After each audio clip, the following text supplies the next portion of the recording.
நாளைக்கான வீடியோ தாங்க வந்திருக்கு. வீடியோ வந்து சூப்பரா இருந்துச்சு அப்படின்னு தாங்க சொல்லணும். கிரண் வந்து தீபாவளி அதுவுமா வந்து ரொம்ப சேட்டை பண்ணிக்கிட்டு இருக்காரு அப்படின்னு தாங்க சொல்லணும். நம்ம கௌதம் வந்து வெளுத்து எடுக்க போறாரு. அதெல்லாம் பார்க்குறக்கும் சேனலை மட்டும் மறக்காம லைக் அண்ட் சப்ஸ்கிரைப் மட்டும் பண்ணிருங்க. ஃபர்ஸ்ட் எடுத்தோடனே எல்லாருமே உட்காந்து சாப்பிட்டுக்கிட்டு இருக்காங்க. அப்போ பார்த்தா நம்ம கௌதம் சோத்தை பிணையிறாரு. உள்ளே பார்த்தா லெக் பீஸாக வந்துக்கிட்டு இருக்கு. நண்பா என்ன நண்பா உன்னோட சாப்பாட்டுக்குள்ளே லெக் பீஸ் எல்லாம் வந்துக்கிட்டு இருக்கு. சோத்துக்குள்ளே முட்டையை மறைச்சி வச்சு பார்த்துருக்கேன். ஆனால் முழு கோழியவே மறைச்சி வச்சிருக்காங்க போலயே அப்படிங்கிற மாதிரி கிண்டல் பண்ணிட்டு இருக்காங்க. சிஸ்டர் சூப்பர் சிஸ்டர் அப்படின்னு சொல்லி சிரிச்சுக்கிட்டு இருக்காங்க. உடனே மதுமிதாவும் எதுவும் தெரியாத மாதிரி அமைதியாகவே இருக்காங்க. டேய் நான் சாப்பிடும்போது என்னை எதுவுமே கிண்டல் பண்ணாதடா, நீ பேசாமல் சாப்பிடு, நான் பேசாமல் சாப்பிட்றேன் அப்படின்னு சொல்லிட்டு அந்த இடத்துல வந்து கௌதம் சாப்பிட்றாரு. சரி நம்மளோட சோத்தை பிணையும் உள்ளே என்ன இருக்குன்னு பார்ப்போம்னு சொல்லிட்டு சந்தோஷ் வந்து அவரோட சாப்பாடை வந்து பிணைஞ்சு பார்க்காரு. உள்ளே பார்த்தா ஒன்றுமே இல்லை. என்ன அடி வரைக்கும் இலை மட்டும்தான் இருக்குது, உன் சாப்பாட்டில் தான் எல்லாம் இருக்கா, சரி இருக்கட்டும், உனக்கு லெக் பீஸு எனக்கு ஒரு எலும்பு தான் இருக்குது அப்படிங்கிற மாதிரி சொல்லிட்டு அவங்க வந்து கிண்டல் பண்ணிக்கிட்டு இருக்காங்க. அப்போ வந்து நம்ம கௌதம் வந்து சொல்கிறாரு, மதுமிதா உண்மையாகவே வந்து எல்லா சாப்பாடுமே சூப்பராக இருக்குது, எனக்கு ரொம்ப பிடிச்சிருக்கு அப்படிங்கிற மாதிரி சொல்லிட்டு சாப்பிட்டு முடிச்சிடுறாங்க. சாப்பிட்டு முடித்த உடனே நம்ம ரேணுகா வந்து சொல்கிறாங்க, சரி எல்லாருமே நம்ம ஜாலியாக இருக்கோம், இந்த நேரத்தில் வந்து நம்ம ஜாலியாக இருந்தால் என்ன பண்ணுவோமோ அந்த கேம் விளாடுவோம் அப்படிங்கிற மாதிரி சொல்கிறாங்க. என்ன கேமு அப்படிங்கிற மாதிரி கேட்ட உடனேயும் கூட்டமாக ரவுண்டாக உட்காந்துக்கிட்டு ஒருத்தவங்களை பற்றி ஒருத்தவங்க கேட்டு தெரிஞ்சுக்கிடுவோம், அவங்க எந்த அளவுக்கு புரிஞ்சுக்கிட்டு இருக்காங்க அப்படின்னு சொல்லிட்டு நம்ம வந்து தெரிஞ்சுக்கிடுவோம் அப்படின்னு சொல்கிறாங்க. சரி வாங்க வெளியில் போய் நம்ம வந்து நேச்சுரலாக உட்காந்து சூப்பராக ஜம்முன்னு வந்து எல்லா வேலையும் பார்ப்போம் அப்படின்னு சொல்லிட்டு கீழே போகிறாங்க. கீழே போனோடனே சரி கறி சாப்பிட்டாச்சு, இந்த நேரத்தில் வந்து வெத்தலை பாக்கு போட்டால் தான் நல்லாயிருக்கும், மாப்பிள்ளை நீங்கள் வெத்தலை பாக்கு போடுவீங்களா அப்படின்னு சொல்லிட்டு அந்த இடத்துல ராமச்சந்திரன் வந்து கேட்காரு. இல்லை மாமா எனக்கு பழக்கம் கிடையாது அப்படிங்கிற மாதிரி சொல்லிடுறாங்க.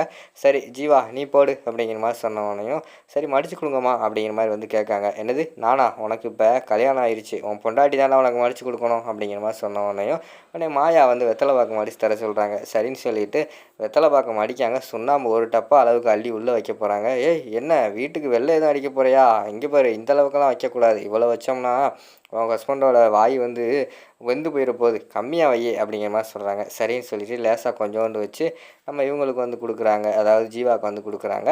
நம்ம ஜீவா இருக்காங்கள அவங்க வெத்தலை வந்து மடித்து நம்ம மாயாவுக்கு வந்து கொடுக்குற மாதிரி தான் காட்டிக்கிட்டு இருக்காங்க. சரின்னு சொல்லிவிட்டு அங்கிட்டு வந்து ரேணுகாவும் அங்கிட்டு ராமச்சந்திரன் அவங்க ரெண்டு பேருமே மாற்றி மாற்றி வெத்தலை பாக்கு வந்து போட்டுக்கிறாங்க.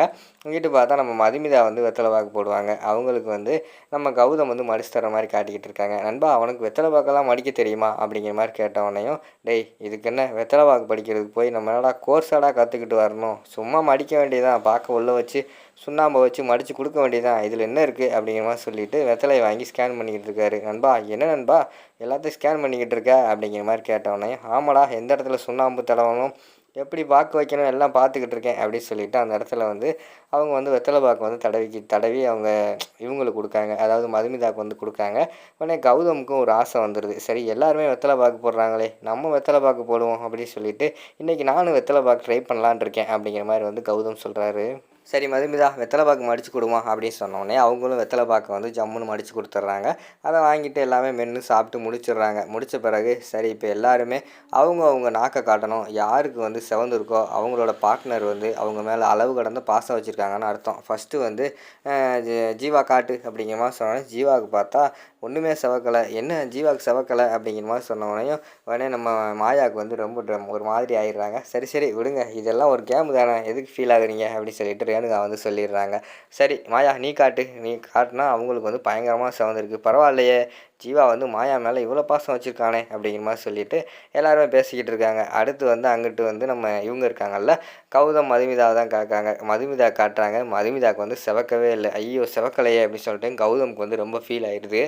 அதை பார்த்துட்டு ராமச்சந்திரன் வந்து சொல்லிடுறாங்க, மாப்பிள்ளை நீங்கள் ஒன்றும் ஃபீல் பண்ணாதீங்க, இது சும்மா தான் விளையாட்டுக்காக தான் அப்படின்னு சொல்லிட்டு அடுத்து வந்து நம்ம கௌதமுக்கு பார்க்காங்க. கௌதமுக்கு பார்த்தா சூப்பராக சிவந்திருக்கு, பரவாயில்லையே மதுமிதா வந்து எவ்வளோ பாசம் வச்சுருக்காங்க அப்படின்னு சொல்லிட்டு அந்த இடத்துல பேசிக்கிட்டு இருக்காங்க. சரி யாரை பற்றி யார் எவ்வளோ தெரிஞ்சிருக்காங்கன்னு இப்போ கேம் ஆரம்பிப்போம் அப்படின்னு சொல்லிட்டு ஃபஸ்ட்டு வந்து மாயா இவங்க கதிரை பற்றி தான் பேசிக்கிட்டு இருக்காங்க. பார்த்தா மாயாவுக்கு வந்து கதிரை பற்றி எதுவுமே தெரில, பிடிச்ச கலரு நடிகர் எதுவுமே தெரியல. சாப்பாடை கேட்டால் அவருக்கு தயிர் சாதம் பிடிக்கும், இவர் பார்த்தா பிரியாணியை சொல்லிக்கிட்டு இருக்காங்க. நடிகர் கேட்டால் விஜய் சேதுபதி, இவங்க பார்த்துக்கிட்டோம்னா சல்மான் கான் சொல்லிக்கிட்டு இருக்காங்க, மாற்றி மாற்றி சொல்லிக்கிட்டு இருக்காங்க. சரி உடனே நம்ம ஜீவா வந்து சமாளிக்காரான், ஆமாம் எனக்கு வந்து பிரியாணியும் பிடிக்கும் சல்மான் கானும் பிடிக்கும் அப்படின்னு சொல்லி சமாளிச்சுக்கிட்டு இருக்காங்க. டேய் சமாளிக்காரா ஏன்டா இப்படி இருக்க அப்படின்னு சொல்லிட்டு கண்டுபிடிச்சிடுறாங்க. அடுத்து பார்த்தா நம்ம கௌதம் மதுமிதா வந்து கேட்காங்க, நம்ம நம்ம மதுமிதா வந்து எல்லாத்தையுமே சொல்கிறாங்க. கௌதமுக்கு பிடிச்ச பாடகர் யார், அவங்களுக்கு என்ன சாப்பாடு பிடிக்கும், எல்லாத்தையுமே அச்சசலாக அப்படியே சொல்லிடுறாங்க. கௌதம் வந்து ஆச்சரியப்படுறாங்க. நம்மளை பற்றி இவ்வளோ வந்து சூப்பராக தெரிஞ்சு வச்சுருக்காங்களே அப்படின்னு சொல்லிட்டு ஆச்சரியப்படுறாங்க. அந்த நேரத்தில் சரி இப்போ வந்து மாமா சொல்லுவார், மாமா வந்து அக்காவுக்கு என்னென்ன பிடிக்குன்னு சொல்லுவாருன்னு சொல்லிட்டு ஜீவா சொல்கிறாங்க. அவருக்கு தான் ஒன்றும் தெரியாதே. உடனே வந்து நம்ம மதுமிதாவை சமாளிக்காங்க. இப்போ அதெல்லாம் எதுக்கு, வேண்டாம் விட்டுருங்க அப்படிங்கிற மாதிரி சொல்கிறாங்க. இல்லை நீங்கள் சொல்லுங்கள் அப்படின்னு சொல்ல சொல்கிறாங்க. எதுவுமே தெரில மதுமிதா பற்றி. அவருக்கே ரொம்ப ஃபீலிங் ஆயிடுது. தனியாக போய் ஃபீல் பண்ணிக்கிட்டு இருக்காரு. ஏங்க என்னாச்சு அப்படிங்கிற மாதிரி வந்து மதுமிதா கேட்காங்க. இல்லைங்க, என்னை பற்றி நீங்கள் எவ்வளோ தெரிஞ்சிருக்கீங்க, ஆனால் உங்களை பற்றி எதுவுமே எனக்கு தெரியலையே, ரொம்ப கவலையாக இருக்குங்க, செல்ஃபிஷாக இருந்துட்டோம், ஃபீலிங்ஸாக இருக்குது அப்படிங்கிற மாதிரி சொன்னோடனே, அதெல்லாம் ஒன்றும் ஃபீல் பண்ணாதீங்க, நீங்கள் உங்கள் ஃப்ரெண்டுக்கு வேலை பார்க்குறவங்களாம் பார்த்து செய்கிறீங்க, இதில் என்ன இருக்குது அப்படிங்கிற மாதிரி சொன்னோடனே, இல்லைங்க உங்களுக்கு நான் பார்க்கலையே அதான பிரச்சனை அப்படிங்கிற மாதிரி சொன்னோடனே, சரி அதெல்லாம் நான் ஒன்றும் பெருசாக எடுத்துக்கலைங்க அப்படின்னு மதுமிதா வந்து ஃப்ரீயாக விட்டுறாங்க. சரிங்க, அடுத்த டைம் உங்கள் வீட்டுக்கு வரும்போது நான் வந்து 10க்கு 10 ஸ்கோர் பண்ணுறேன் பாருங்க அப்படின்னு சொல்லிட்டு அந்த இடத்துல வந்து கௌதம் சொல்கிறாங்க. அடுத்து தீபாவளிக்கு பட்டாசெல்லாம் போகிறாங்க.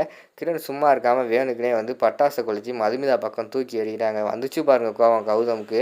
எவ்வளோ தைரியம் இருந்தால் என்னோட பொண்டாட்டி மேலேயே நீ வந்து வேட்டை தூக்கி போடுவ அப்படின்னு சொல்லிட்டு பயங்கரமாக முறைச்சி பார்த்துக்கிட்டு பயங்கர கோவத்தில் இருக்கிற மாதிரி காட்டுறாங்க. அதோட பார்த்துக்கிட்டிங்கன்னா நாளைக்கான எபிசோடு வந்து முடிச்சிடுறாங்க.